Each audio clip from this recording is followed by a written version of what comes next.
अस्सलाम वालेकुम वरहमतुल्लाहि वबरकातुहू। सिटी नेक्स्ट न्यूज़ 24/7 में आपका खैर मकदम है। मेरा नाम यूसुफ व्यापारी।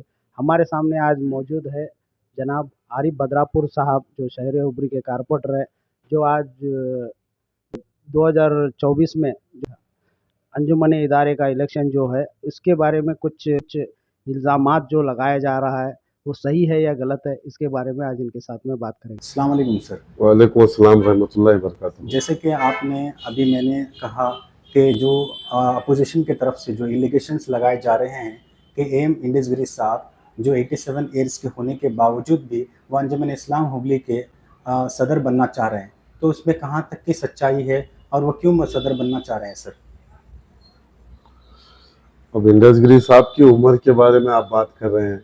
आपने परसों नॉमिनेशन के दिन देखा ही होगा कि इंडसगिरी साहब सैयद फशर शाह दरगाह से हमारे घंटीगिरी तकरीबन 6 किलोमीटर पैदल चल के अपना नॉमिनेशन फाइल किए। तो आप उससे अंदाज़ा लगा सकते हैं कि अल्लाह ताला ने उन्हें बहुत अच्छी सेहत दी है और हमारी भी दुआ है अल्लाह उनको और सेहत दे।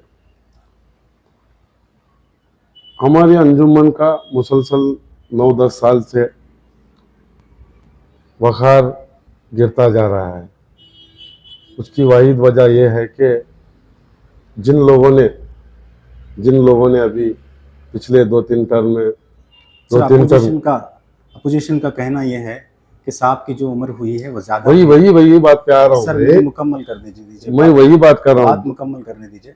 जैसे कि अभी जो अपोजिशन का कहना यह है कि अब ज़्यादा हो गई साहब की उम्र, तो उस वक्त वो चाहते तो फिर वो दूसरा लाइन क्रिएट कर सकते थे, तो वो क्यों नहीं कर रहे सर? उसके मुतालिक आप कहना क्या कहना? वही का बात का दूसरा लाइन का चांस दिए उन्होंने जी। इंडसगिरी साहब पिछले 10 साल से दूसरे ही है, वहाँ दूसरी लाइन को चांस दे जी। सोनूर साहब को पहली मर्तबा इंडसगिरी साहब भी चांस देते जी। पहली मर्तबा आने के बाद उन्होंने इदारे का क्या हाल किया देखे आपने। दूसरी मर्तबा फिर ये लोग आए, अशरफ अली एंड टीम जी।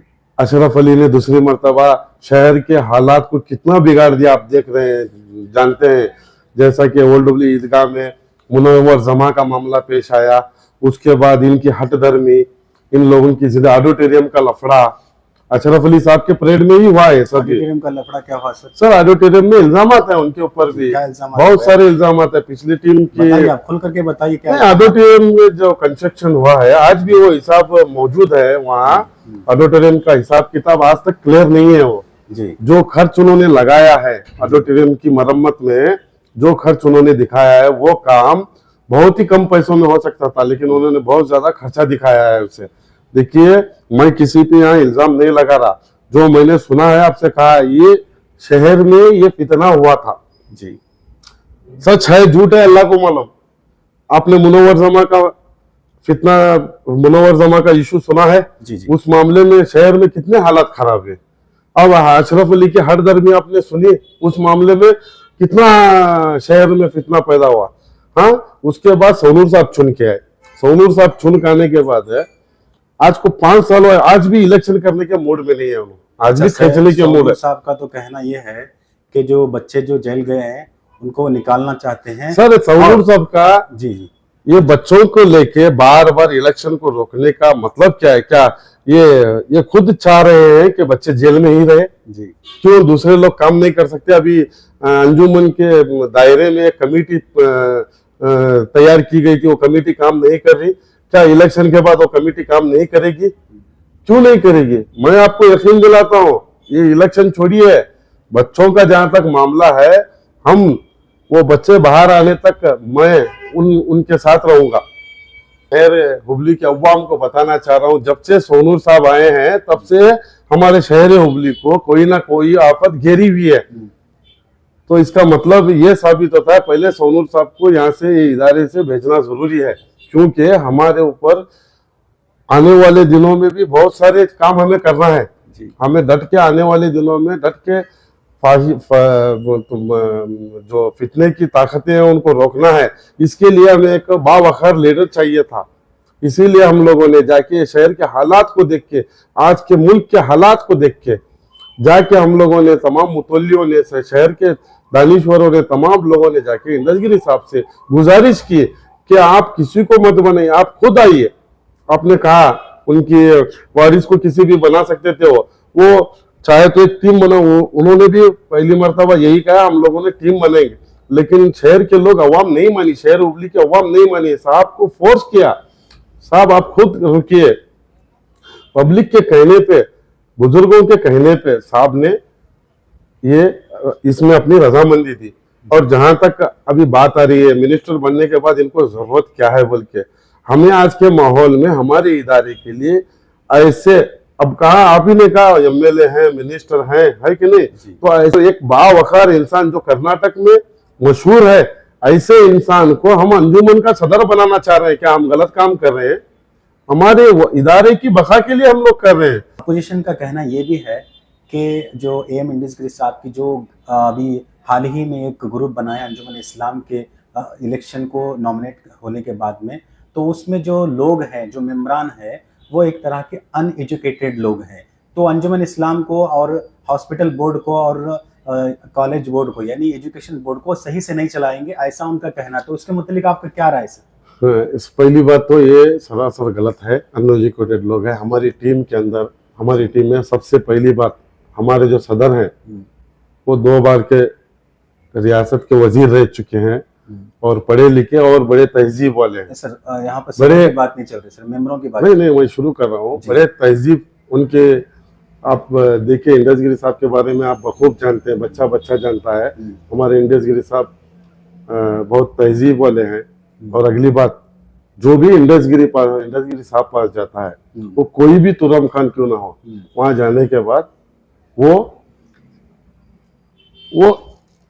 एक इसके दायरे में आ जाता हूँ, एक लीडर के दायरे में आता। आने के बाद वहां अपने आप को बदलना पड़ता। मैंने बहुत सारे लोगों को वहां आके बदलते हुए देखा है। आपने अनएजुकेटेड की बात की, अनएजुकेटेड हमारे यहाँ कोई नहीं है, सब पढ़े लिखे इंजीनियर्स हैं। और उसके बाद हमारे पास कारपोरेटर हजरात हैं, और उसके बाद हमारे पास बिजनेसमैन हजरात हैं। सोशल, सबसे बड़ी बात यह है, सोशल वर्कर हमारे यहाँ बहुत ज्यादा हैं, जो हमेशा जमीन से जुड़े रहते हैं, हमेशा लोगों में रहते हैं। आप देखिए हमारा पैनल, हमेशा हमारे पास जो वर्कर्स हैं वो लोग हमारे पास हैं, जो हमेशा सुबह उठते ही कारपोरेशन के काम करते हैं, लोगों के काम करते हैं। ऐसे लोग गरीबों की मदद करते हैं। कोरोना के टाइम पे जो लोगों ने, जिन लोगों ने खुल के आके काम किया, ऐसे लोग हमारे पास हैं। सबसे पहले हमारा जो बेस पॉइंट है, LKG, UKG, पहली दूसरी प्राइमरी, हाई स्कूल, हमारा ये जो बेस है इसे मजबूत करना है हम लोगों को। यहाँ कहीं ना कहीं हमसे कुछ पिछले कमेटियों ने गलतियां की है, उन गलतियों को सुधारना है। हमारा फाउंडेशन मजबूत होगा तब हम अच्छे स्कोर्स कर सकेंगे। पहले के तलबा को आप देख चुके हैं, हमारा पहले बेस बहुत स्ट्रांग था। वहाँ जो ये नेहरू कॉलेज की जो बात कर रहे हैं, एजुकेशन की, हमारे इंस्टीट्यूट की बात कर रहे हैं, बहुत सारे अच्छे अच्छे लोग वहां से निकले हैं। आज शहर उबली के जितने भी दानिश्वर हजरात है, बिजनेसमैन है, सब ये वहां की तलबा है। हाँ, आज कुछ माशरा खराब है, मैं मानता हूँ। वो चीज अगर हम school, primary and high school, LKG, UKG हम ठीक से कर पाए तो आगे उसकी बेहतरी होगी। तो हमारा सबसे पहला मकसद बेस को घट करना, मजबूत करना है। अच्छा, इसी तरीके से एक सवाल ये रहेगा कि आप AM इंडिस गिरी, जो इंडिस गिरी साहब हैं, उनको आप सपोर्ट कर रहे हैं? जी बिल्कुल जी, ठीक है। तो आप सपोर्ट कर रहे हैं, अच्छी बात है, अल्लाह आपको कामयाबी मिले। मगर मेरा और एक सवाल ये है कि आप जब बच्चे, यहाँ पर जो एक हादसा हुआ था पुलिस स्टेशन के सामने, उस वक्त काफ़ी बच्चे जल गए, तो उस वक्त आपने और इंडिस गिरी साहब ने मिलकर के क्या उसके लिए इक़दामात उठाए गए जिसकी वजह से बच्चे बाहर आए? तो बच्चे बहुत कम आए, तो उसके लिए क्या इक़दामात उठाए गए सर?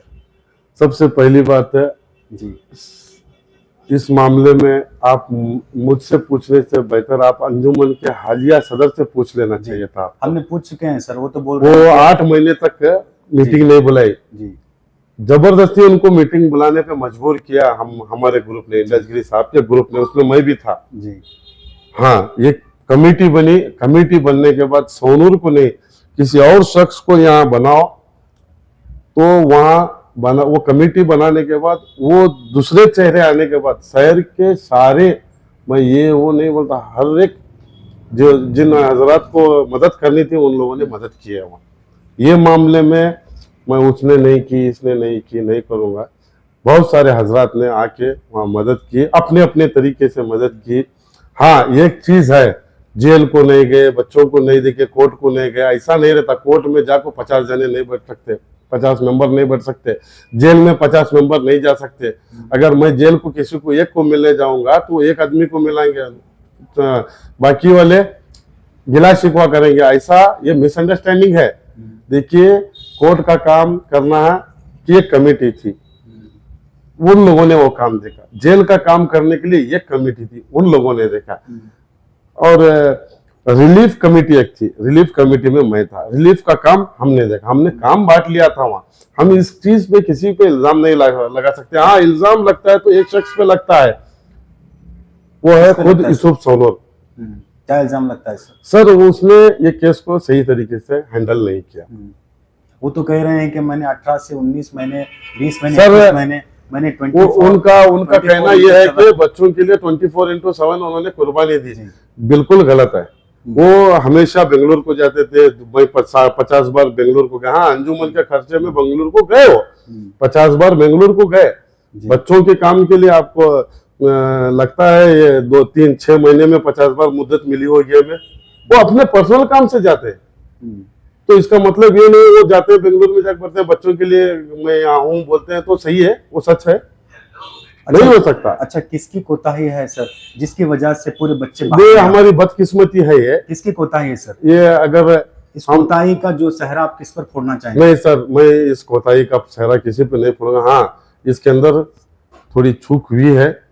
कहाँ पर छूट? हम लोगों ने जब ये पहली बात हमारे वकील हजरत को ये पता नहीं था कि ये एनआई केस लगेगा। वहाँ ओवर कॉन्फिडेंस थे हम। अच्छा, एनआई का मतलब क्या होता है सर? वो एनआई का मतलब एंटी नेशनल एक्टिविटीज। अच्छा, ये केस लगेगा ऐसा सोचा नहीं था। इन बच्चों ने ऐसा कुछ काम नहीं किया है। ये कुदरत, ये हमारा वक्त खराब है। ये ऐसा हमें इस चीज का देखने का हमें सामना करना पड़ा। एक छोटी मोटी झटक पे इतना बड़ा केस लगाना वो हुकूमत की गलती है। जब वो दौर में बीजेपी की हुकूमत थी, हमें मिले, हमारी हर चीज को हमारी नजरअंदाज किया गया। दरगाह के मामले में हमें नजरअंदाज किया गया। हमने हर जगह अपना काम ठीक से किया, अपना पक्ष ठीक से रखा है। हमने कहीं कोताही नहीं की। हमारी बदकिस्मती है कि हम लोग नाकाम हुए। अच्छा, ये आखिरी सवाल आपके लिए रहेगा, और जितने भी बच्चे अभी जेल में बंद है, अगर आपकी टीम जीत कर आती है तो उन्हें निकालने के लिए आपके क्या इक़दाम रहेंगे? उन्हें कैसे आप निकाल पाएंगे? इंशाल्लाह हार जीत अलग बात है। जब तक के बच्चे, मैं आपके जरिए अवाम में कहना चाहूँगा, जब तक के बच्चे बाहर नहीं आएंगे हम खामोश नहीं रहेंगे। हम उन बच्चों को रिहा करने के लिए एड़ी चोटी का जोर लगाएंगे। इंशाअल्लाह बहुत जल्दी उन बच्चों को रिहा करके लाएंगे।